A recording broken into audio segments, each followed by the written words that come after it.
হকপন্থীদের সাথে আল্লাহর দেয়া একটা বিশেষ নিয়ামত হচ্ছে একাকিত্ব।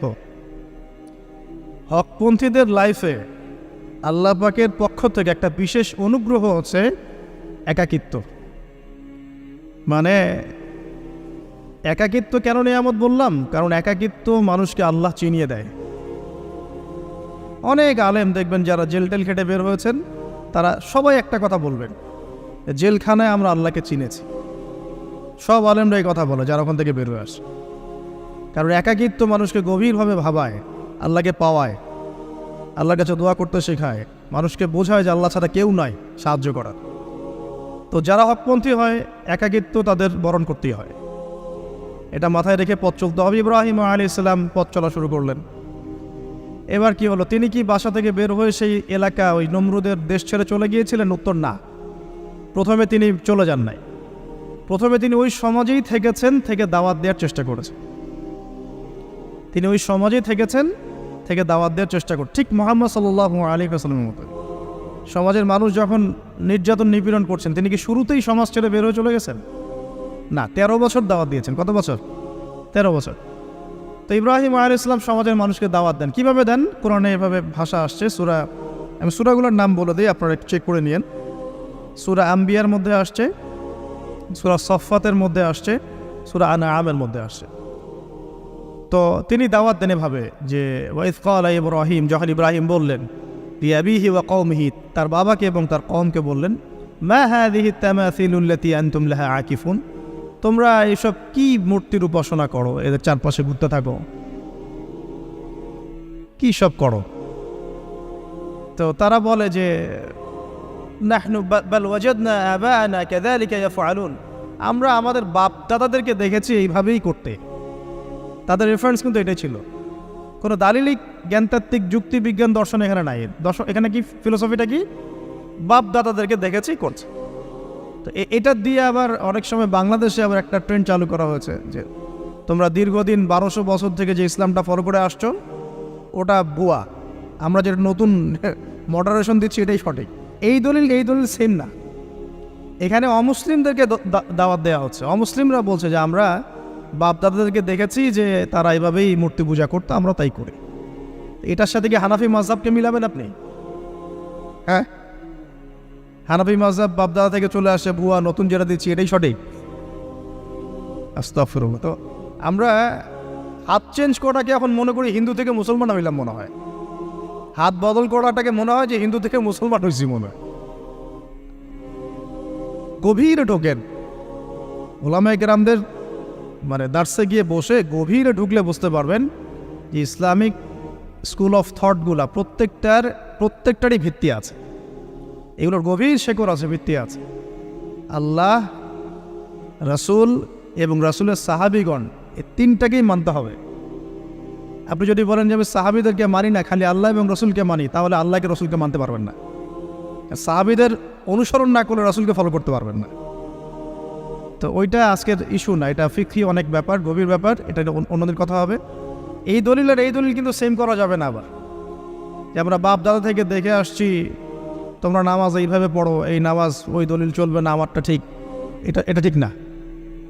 নামাজ যেটা পড়ে আসে তারা এটা ঠিক আছে, এর প্রত্যেকটা দলিলের মধ্যে অথেন্টিসিটি আছে। এরকম করে সমাজে ফিতনা ছড়ানো ঠিক হবে না, বিভ্রান্তি ছড়ানো ঠিক হবে না। এখন আসলে ইব্রাহিম আলাইহিস সালামকে কি আনসার দিচ্ছেন? আমরা আমাদের পিতা মাতাদেরকে দেখেছি, বাপ দাদাকে দেখেছি এরকম তাওয়াফ করতে, মূর্তির চারপাশে পূজা করতে, নজর দিতে। তো ইব্রাহিম আলাইহিস সালাম বলছেন যে হাল ইয়াসমাউনাকুম, এই মূর্তিগুলো কি তোমাদেরকে শুনতে পারে? ইস্তাদউন, যখন তোমরা একে ডাকো। হাল ইয়ানফাউনাকুম, তোমাদের কোনো উপকার আসতে পারে? আও ইয়াদুররুকুম, তোমাদের কোনো ক্ষতি করতে পারে? তার দলিলগুলো কিন্তু অকাট্য। ইব্রাহিম আলাইহিস সালামের দলিলগুলো কিন্তু এখানে, যুক্তিগুলো কিন্তু অকাট্য। আসলে কি সে শুনতে পারে? আসলে কি সে দেখতে পারে? আসলে কি সে তোমার উপকার করতে পারে? তাদের কিন্তু কিছু বলার নাই এখানে। তারা বলছে বাল ওয়াজাদনা আবানা কাযালিকা ইয়াফআলুন, আমাদের পিতা মাতা বাপ দাদাদেরকে দেখেছি এইভাবেই করতে। ইব্রাহিম আলাইহিস সালাম বলছেন যে ইন্নাকুম আনতুম লাফি দালালিম মুবিন, তোমরা তো সুস্পষ্ট বিভ্রান্তির মধ্যে আছো। তাহলে তো এরকম আরও অনেক আয়াত আছে। ওয়াইন্না মিন শিআতিহি ইলা ইব্রাহিম, ইয জাআ রাব্বাহু বিকলবিন সালিম ইয ক্বালা লিআবিহি ওয়া কওমিহি মাযা তা'বুদুন, তোমরা কিসের ইবাদত করো? আইফকান আলিহাতান দুনাল্লাহি তুরিদুন, তোমরা কি আল্লাহ সম্পর্কে মিথ্যা মিথ্যা মিথ্যা আরোপ করতে চাচ্ছ? ফামা যন্নুকুম বিরাব্বিল আলামিন, আল্লাহ রাব্বুল আলামিন সম্পর্কে তোমাদের কি ধারণা? এভাবে তিনি তার কওমকে দাওয়াত দিতে লাগলেন। কিন্তু তাদের কওমের দলিল একটাই ছিল, বাপ দাদাদেরকে দেখেছি এভাবে মূর্তি পূজা করতে, তাই করে। সনাতন, এটা ছিল কি সনাতন থটস। অথচ সর্বপ্রথম এটা শুরু হয় কোন নবীর আমল থেকে? নূহ আলাইহিস সালাম। নূহ আলাইহিস সালামের যুগের মানুষ সর্বপ্রথম এই মূর্তি পূজা শিরক করেছে। এর আগে মূর্তি পূজা ওয়ার্ল্ডে ছিল না, নূহ আলাইহিস সালামের যুগ থেকে শুরু হয়েছে। তাহলে এটাকে আমরা সর্বোচ্চ পর্যায়ে সনাতন বলতে পারি না। তারও আগে যে সময় চলে গেছে, ওই সময় মানুষ তাওহীদপন্থী ছিল। আদম আলাইহিস সালামের যুগে তখন মানুষ এই কাজ করতো না। শুরুটা কেমন করে হলো? ভালো উদ্দেশ্যেই শুরু হয়েছিল, ভালো মনে করে। কেমন? যে মানুষ এরকম চিন্তা করে নিয়েছিল যে এই মানুষগুলো লাত, উজ্জা, হবল, ইয়াগুথ, ইয়াউক, নসর, ইয়াগুথ, ইয়াউক, নসর, এই ভালো মানুষগুলো আল্লাহর খুব নেককার বান্দা ছিলেন। তাদের স্ট্যাচু তৈরি করা যায়, তৈরি করলে কি হবে? এগুলোকে দেখলে আমাদের আগ্রহ জন্মাবে ইবাদত করার ব্যাপারে। এটা ছিল ওদের থটস। শয়তান এভাবেই তাদেরকে ইনফ্লুয়েন্স করেছিল আর কি। তারা তাই করলো। এই জেনারেশনটা যখন মারা গেল, পরের জেনারেশন যখন আসলো, তখন শয়তান ওদেরকে বোঝালো, ধরেন 100-200 বছর পরে বোঝালো যে ওরা খুব ভালো মানুষ ছিল, ওদের মূর্তিকে মসজিদের বাইরে না রেখে ভিতরে ঢুকিয়ে ফেলো। তাদেরকে সেজদা করতে হবে না, ভিতরে ঢুকিয়ে ফেলো, ইবাদতে মনোযোগ আসবে। পরের জেনারেশন এই কাজটাই করলো। থার্ড জেনারেশনকে শয়তান বোঝালো যে সরাসরি ওদের কাছে চাইলেই হবে, তারা আল্লাহ পাকের অনেক আনুগত্যপ্রাপ্ত, নৈকট্যপ্রাপ্ত বান্দা। সরাসরি তাদের কাছে চাইলেই হবে, আল্লাহর কাছে চাওয়া এখানে চাওয়া একই কথা, ওখানে সেজদা করা এখানে সেজদা করা একই কথা। এখান থেকে শুরু হলো সরাসরি স্ট্যাচু ওয়ার্শিপ। সরাসরি স্ট্যাচু ওয়ার্শিপিং এখান থেকে শুরু হয়েছে। তো আমরা আমাদের হিন্দু ভাই বোন যারা আছেন, আমাদের আশপাশে অমুসলিম ভাই বোন, তাদের প্রতি সম্মান রেখেই এই হিস্ট্রিগুলো পড়তে বলবো আর কি, এবং যুক্তি দর্শনগুলো খুঁজতে বলবো। আসলে কি তারা শুনতে পায়? আসলে কি সে আমার কোনো উপকার করতে পারে? আসলে কি সে আমার কোনো ক্ষতি করতে পারে? আসলে কি সে সৃষ্টিকর্তার প্রতিমূর্তি হতে পারে কিনা? তো আমরা এটা আহ্বান জানাবো, আমরা কারো ধর্মীয় অনুভূতিতে আঘাত করব না। ইসলাম আমাদেরকে এটা শিখায় না। ইসলাম এটা শিখায় যে মানুষকে হিকমার সাথে, প্রজ্ঞার সাথে দাওয়াত দেয়া, যাতে করে তারা জাহান্নামের রাস্তা থেকে ফিরে আসতে পারে ইনশাআল্লাহ। এখন আসুন, আরও একটা দাওয়াত ইব্রাহিম আলাইহিস সালাম তার কওমকে দিলেন। সেটা কি? এবার এখানে সমাজের মানুষের সাথে ওই সমাজের ধর্ম নেতারাও ছিল। সমাজে কিন্তু কয়েক শ্রেণীর মানুষ থাকে, মানে সামাজিক নেতা, ধর্মনেতা, রাষ্ট্রনেতা। তো রাষ্ট্রনেতা পর্যায়ে এখনও ইব্রাহিম আলাইহিস সালাম যান নাই, এখন সমাজ নেতা আর ধর্মনেতা চলছে আর কি। এবার ধর্মনেতা আসলো, এসে ধর্মনেতারা তাকে বোঝানোর চেষ্টা করলো যে এই আসমানের তারা, চাঁদ, সূর্য, প্রকৃতি, গাছপালা, এগুলোও ইলাহ, এগুলোর ইবাদত করা যায়। এই ঘটনা আল্লাহ রাব্বুল আলামিন সূরা আনআমের মধ্যে বলেছে। তো ইব্রাহিম আলাইহিস সালামকে তারা দেখাচ্ছে, এটা আরবীয় একটা কাব্যিক ভাষায় কোরআনে এসেছে, চমৎকার ভাষায়, যে ফালাম্মা জান্না আলাইহিল লাইল, যখন তার উপর রাত আচ্ছাদিত হলো, রাআ কাওকাবা, তখন ইব্রাহিম আলাইহিস সালাম কি দেখলেন? আকাশে তারা দেখলেন। ঠিক আছে, তারা মূর্তি পূজার এখানেই আছে, ধর্মনেতারাও এখানেই আছে। তো তিনি বলছেন হাযা রব্বি, এটা আমার রব। ফালাম্মা ফালা, যখন তারকাগুলো অস্তমিত হলো, ক্বালা লা উহিব্বুল আফিলিন, আমি তো অস্তমিত যাওয়া জিনিসকে পছন্দ করি না। রব তো অস্তমিত যাবে না, এখানেও যুক্তি লাগবে, তো আমার ফিলোসফি লাগবে, আমার এখানে দর্শন লাগবে, এখানে তো আমাকে প্রজ্ঞা দিয়ে বোঝাতে হবে। এটা তো অস্তমিত হয়ে গেল, এটা তো রব হতে পারে না। ফালাম্মা রাআল কামারা বাযিগান, যখন সে চাঁদকে দেখলো জলজল করছে একদম। আর এখনকার চাঁদ দেখা আগের চাঁদ দেখা তো এক না, এখন তো আমরা চাঁদের আলোই খুঁজে পাই না, তখনকার চাঁদ তো অন্যরকম। তো বাযিগান মানে জলজল করছে। তখন তিনি বললেন হাযা রব্বি, এটা আমার রব। তখন ফালাম্মা ফালা, যখন এটাও অস্তমিত হয়ে গেল, তিনি বলছেন লাইল্লাম ইয়াহদিয়ানি রব্বি লাকুনান্না মিনাল কওমিদ দাল্লিন, আল্লাহ যদি আমাকে হেদায়েত না দেন তাহলে আমি এই দল্লিনদের অন্তর্ভুক্ত হয়ে যাব।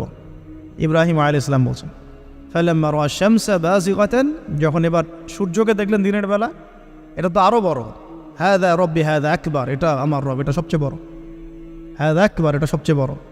ফালাম্মা আফালাত, এটা যখন অস্তমিত হয়ে গেল, তখন তিনি বলছেন এই কথাটা যে ইয়া কওমি ইন্নী বারিউম মিম্মা তুশরিকুন, হে আমার কওম, তোমরা যেগুলোকে দিয়ে আল্লাহর সাথে শরিক করছো, এখান থেকে আমি আমার চেহারাকে ফিরিয়ে নিলাম। সুবহানাল্লাহ। তখন তিনি এই কথাটা বলেন, ইন্নী ওয়াজ্জাহতু ওয়াজহিয়া লিল্লাযী ফাতারাস সামাওয়াতি ওয়াল আরদা হানিফাও ওয়া মা আনা মিনাল মুশরিকিন, আমি আমার চেহারাকে ফিরিয়ে নিচ্ছি এই আসমান সমূহ এবং জমিনের সৃষ্টিকর্তার দিকে, এবং আমি মুশরিকদের অন্তর্ভুক্ত নই।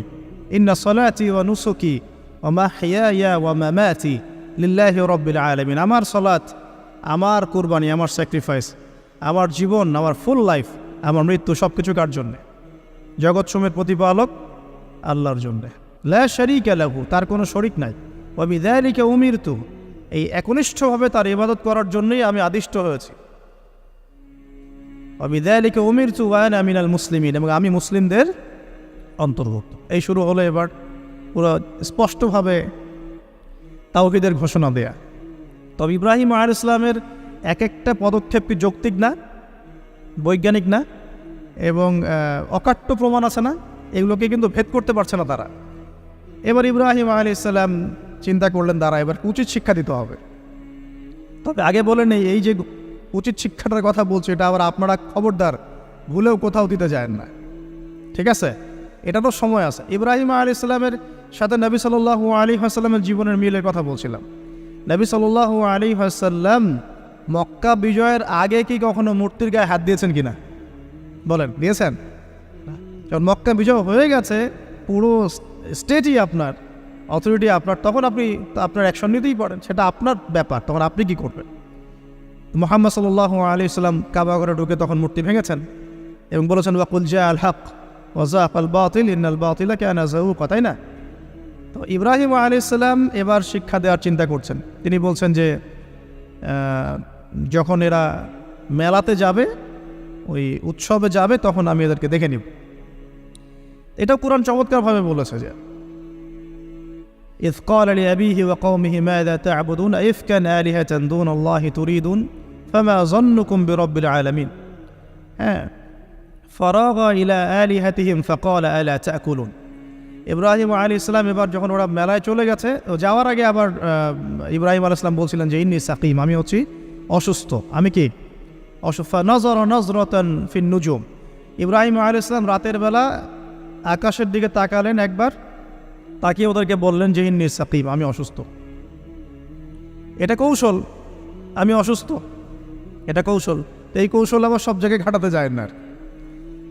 তো এবার যখন তারা চলে গেল, ফারাগা ইলা আলিহাতিহিম ফাকালা আলা তা'কুলুন, এবার তিনি ওই মূর্তিগৃহ যেটা ওদের, ওখানে ঢুকে বলছেন যে আলা তা'কুলুন, তোমাদের কি হলো, খাচ্ছ না কেন? কাদেরকে বলছে এই কথা? মূর্তি, খাচ্ছ না কেন? আলা তা'কুলুন। ফারাগা ইলা আলিহাতিহিম ফাকালা আলা তা'কুলুন মা লাকুম লা তানতিকুন, কি হলো, কথা বলছো না কেন?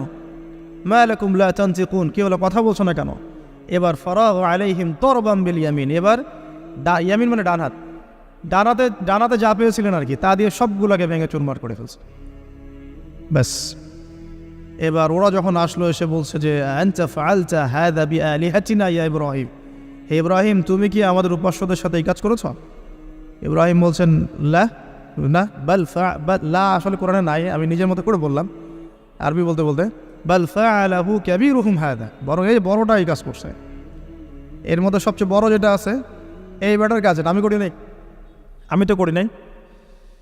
তখন ওরা তো এটা তো হতভম্ব হয়ে গেল, যে সে বলছে যে তুমি তো জানো, তুমি তো খুব ভালো করেই জানো যে তারা কথা বলতে পারে না, নড়াচড়া করতে পারে না, কিছুই করতে পারে না। তখন তিনি বললেন, তাহলে তোমরা কেন এমন ইলাহের উপাসনা করো যে কথাও বলতে পারে না, শুনতেও পারে না, দেখতেও পারে না, তোমার উপকারও করতে পারে না, ক্ষতিও করতে পারে না? কিন্তু এবারও কিন্তু যুক্তি নাই, কোনো তাদের কাছে কোনো দলিল নাই, কোনো প্রমাণ নাই, কোনো যুক্তি দর্শন কিচ্ছু নাই। এবার শুরু হলো জুলুম। জালেমের কাজ কি? যুক্তি, জ্ঞান, দর্শন, বিজ্ঞান এগুলো দিয়ে যখন পরাস্ত, এগুলো দিয়ে পারছি না, এবার পেশি শক্তি, এবার কি পেশি শক্তি, ব্যাস এবার পেশি শক্তি। ইব্রাহিম আলাইহিস সালামকে নিয়ে যাওয়া হচ্ছে নমরুদের দরবারে। এবার চলো, এবার তোমার আজকে খবর আছে। এবার পুরো রিমান্ড হবে 7 দিনে। একদিন রিমান্ড হলেই অবস্থা খারাপ হয়ে যাওয়ার কথা। তো ইব্রাহিম আলাইহিস সালামকে এবার নিয়ে যাচ্ছে ধরেন নমরুদের কাছে। কি যে হবে আল্লাহ ভালো জান। ইব্রাহিম আলাইহিস সালাম যখন যাচ্ছেন তখন কি তিনি জানতেন যে আল্লাহ পাক তাকে আগুন থেকে বাঁচাবেন? এই ঘটনা যে ঘটবে তিনি কি জানতেন? আচ্ছা, আমরা না হয় জানি যে এমনটা হয়েছিল। ইব্রাহিম আলাইহিস সালাম ওই সময় তো আর জানতেন না যে কী হতে যাচ্ছে। তার মানে তার ওই সময় তার ইমানের তেজ, তার স্থিরতা, ইস্তেকামা এবং তাওয়াক্কুল কত বেশি ছিল। তাকে নিয়ে যাওয়া হচ্ছে এবারে নমরুদের সামনে দাঁড় করিয়ে। নমরুদ এবার একটু মজা নিয়ে জিজ্ঞাসা করলো যে কে তোমার রব? ওই কবরের প্রশ্ন করার মতো, মান রব্বুক, তোমার রব কে? তো ইব্রাহিম আলাইহিস সালাম বলছে রব্বি আল্লাযী ইউহয়ী ওয়া ইউমীত, আমার রব তিনি যিনি জীবন দেন মৃত্যুও দেন। এবার নমরুদ বলছে ক্বালা আনা উহয়ী ওয়া উমীত, আমি তো জীবন দিই আর মৃত্যু দেই। কীভাবে? একজন এই যাবজ্জীবনপ্রাপ্ত আসামিকে ডেকে নিয়ে ছেড়ে দিল, দিয়ে বললো যে জীবন দিলাম। আর একজন আসামিকে ডেকে তৎক্ষণাৎ মৃত্যুদণ্ড দিয়ে মৃত্যু দিলাম। তো ইব্রাহিম দেখলেন আলাইহিস সালাম এ তো মোটা বুদ্ধির মানুষ, কারণ যে যত বড় জালেম হয় তার বুদ্ধি তত মোটা হয়, কিন্তু এটা মাথায় রাখবেন। ফেরাউনের মতো জুলুম মানুষের বুদ্ধি লোপ করে দেয়, আর শিরক মানুষের মধ্যে ভয় সঞ্চার করে। যখন আপনি শিরক করতে থাকবেন মনে খুব ভয় কাজ করবে। এবং মুশরিক বাহিনী কখনো ইসলামের বিজয় লাভ করতে পারে নাই। যে মুসলিম সেনাবাহিনীর মধ্যেও শিরক ছিল না, ওরা যুদ্ধের মাঠে পরাজিত হয়ে গেছে। ইতিহাস ঘাটবেন, মুসলিম যে সেনাবাহিনীর মধ্যে শিরক ছিল ওই সেনাবাহিনী পরাজিত হয়ে গেছে। আবার অল্প গুটি কয়েক সেনাবাহিনী তারা তাওহীদপন্থী ছিল, তারা জয়লাভ করেছে। ইতিহাস ঘেটে দেখবেন। তো জুলুম কি করে বুদ্ধি লোপ পায়? নমরুদের বুদ্ধি লোপ পেয়ে গেল। তো ইব্রাহিম আলাইহিস সালাম বলছেন রব্বি আল্লাযী ইউহয়ী ওয়া ইউমীত, এ তো এটা বুঝলো না। তাহলে ইন্নাল্লাহা তাআলা ইন্নাল্লাহা ইয়াতি বিশ-শামসি মিনাল মাশরিক ফাতি বিহা মিনাল মাগরিব। ইব্রাহিম আলাইহিস সালাম বলছেন যে আল্লাহ রাব্বুল আলামিন, আমার আল্লাহ, তিনি পূর্ব দিক থেকে সূর্য ওঠান। তো তুমি যদি ইলাহ হয়ে থাকো তাহলে পশ্চিম দিক থেকে উঠাও। এটা আরো বড় অকাট্য দলিল হলো। তার অবস্থাটা আল্লাহ ব্যাখ্যা করছেন এভাবে। আল্লাহ বলছেন ফাবুহিতাল্লাযী কাফার, কাফের একদম হতভম্ব হয়ে গেল। একদম হতভম্ব হয়তো লাভ নাই, পেশি শক্তি আছে আমার। তোমার যুক্তি, বিজ্ঞান, দর্শন, থিওরি তো আমার দরকার নাই। তোমার দিনের জ্ঞানের এলিমেন্ট তোমার দরকার নাই। তোমার ওয়াজ নসিহতের আমার দরকার নাই। আমার কাছে কি আছে? পেশি শক্তি আছে। পিঠায় সব সিধা করে ফেলাবে একেবারে। ব্যাস ইব্রাহিম আলাইহিস সালামের জন্য বলছে ফাআল হাররিকুহু ওয়ানসুরু আলিহাতাকুম, একে জ্বালায় দাও, পুরায় দাও, একে জ্বালায় পুরায় দাও, তোমাদের ইলাহদেরকে সাহায্য করো। আল্লাহ পাক অন্য জায়গায় বলছেন যে ফাআরাদু বিহি কাইদান ফাজআলনাহুমুল আসফালিন, তারা ইব্রাহিম আলাইহিস সালামকে নিয়ে একটা বিশেষ বড় একটা কৌশল করলো। এই কৌশলটা কি ছিল? তাকে অগ্নিকুণ্ডের মধ্যে ফেলে দেওয়ার একটা চেষ্টা করলো, আগুন জ্বালিয়ে রাখলো। বলা হয় 40 দিন, এগুলো হিস্ট্রি বা তাফসীরুলতে আসছে। আমি just Quran text to the point বলছি। তো আগুন দাউ দাউ করে জ্বলতে লাগলো। ওই ব্যাবিলন, ওখানকার সব মানুষ দেখছে বিষয়টা। তো ইব্রাহিম আলাইহিস সালামকে ফেলে দেওয়া হবে। দেখেন, যখন ফেলে দেওয়া হবে তখন কি ইব্রাহিম জানতেন যে তিনি আগুনে পড়বেন না? তিনি তাহলে প্রস্তুত ছিলেন। তিনি তখন জীবন দেওয়ার জন্য প্রস্তুত ছিলেন। ঠিক আছে, এখন তাকে ফেলে দেওয়া হচ্ছে। ঠিক ওই সময়ে জিবরাইল আলাইহিস সালামের আগমন। সুবহানাল্লাহ। তিনি এসে বলছিলেন যে আমার কাছে কোনো হাজত আছে নাকি আপনার? তখনও ইব্রাহিম আলাইহিস সালাম বলেছেন আপনার কাছে আমার কোনো হাজত নাই। হাসবি আল্লাহ ওয়া নি'মাল ওয়াকিল, এই যে কথাটা আমরা বলি, হাসবুনাল্লাহ ওয়া নি'মাল ওয়াকিল, হাসবি আল্লাহ ওয়া নি'মাল ওয়াকিল। ইব্রাহিম আলাইহিস সালাম বললেন আল্লাহই আমার জন্য যথেষ্ট এবং তিনিই আমার উত্তম কর্মবিধায়ক। ব্যাস, এরকম মোমেন্টে বান্দা যখন আল্লাহকে এভাবে চাবে, আল্লাহ রাব্বুল আলামিন না এসে পারবেন? কখনই পারবেন ইনশাআল্লাহ তাআলা। তখন আল্লাহ রাব্বুল আলামিনের আদেশ চলে আসলো, ইয়া নার, হে আগুন, কুনি বারদান ওয়া সালামান আলা ইব্রাহিম, ইব্রাহিমের জন্য ঠান্ডা হয়ে যাও, শীতল ঠান্ডা হও। মানে খুব শীতল না, আবার আরামদায়ক শীতল ঠান্ডা হয়ে যাও। সুবহানাল্লাহ।